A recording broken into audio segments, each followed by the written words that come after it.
ជំរាបសួរសួស្តីអ្នកទាំងអស់គ្នាហើយថ្ងៃនេះដែរមកជួបជាមួយខ្ញុំបានម្ដងទៀតហើយថ្ងៃនេះណាខ្ញុំនឹងបន្តពីសកម្មភាពបងប្អូនរួមការងាររបស់ខ្ញុំចែកជូនបងប្អូនអ្នកគ្នាទស្សនាអញ្ចឹងណាជាកំសាន្តលេងសប្បាយផងអញ្ចឹងបងប្អូនអ្នកគ្នាហើយឥឡូវនេះយើងនាំគ្នាមកមើលពីការសារចង្វាក់ឆាតរបស់យើងម្ដងអ្នកទាំងអស់គ្នាគឺយើងចាប់ដើមដាក់ត្រីវាសារចំអាមុខកន្លែងវាយើងខាំគ្នាអញ្ចឹងបងប្អូនអ្នកគ្នាហើយខ្ញុំនឹងថតឲ្យបងប្អូនគ្នាមើលពីការធ្វើមាសអញ្ចឹងណាបងប្អូនគ្នាបាន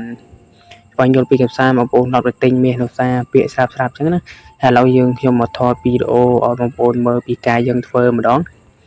គឺយើងធ្វើគឺតម្រង់បែបហ្នឹងបងប្អូនគ្នានេះគឺការធ្វើរបស់យើងហ្នឹងហើយ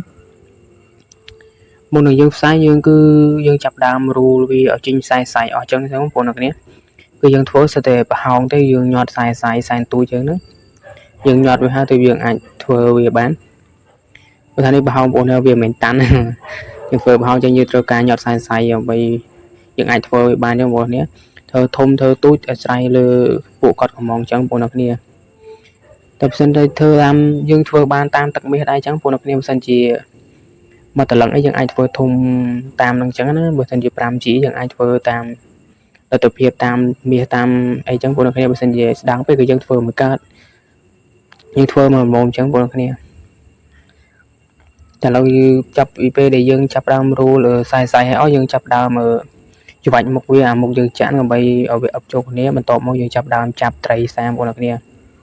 គឺគេសាបែបហ្នឹងបងប្អូនគ្នាយើងចាប់ដាប់ត្រីវាមួយចំណុចមកឥឡូវខ្ញុំសួរបងប្អូនគ្នាមើលហើយបងប្អូនទស្សនាវីដេអូខ្ញុំកុំភ្លេចជួយចុច like share ម្នាក់មួយផងណាហើយវីដេអូខ្ញុំបើសិនជាខ្ញុំនិយាយទៅខុសតោះពាក្យសម្ដីត្រង់ណាសូមបងប្អូនខន្តីអភ័យទោសផងណាហើយវីដេអូរបស់ខ្ញុំមានតែប៉ុណ្្នឹងឯងសូមអរគុណច្រើនបងប្អូនសម្រាប់ការទស្សនាវីដេអូខ្ញុំពីដើមរហូតដល់ចប់ហើយសូមជូនពរបងប្អូនមានសុខភាពល្អយូរវែង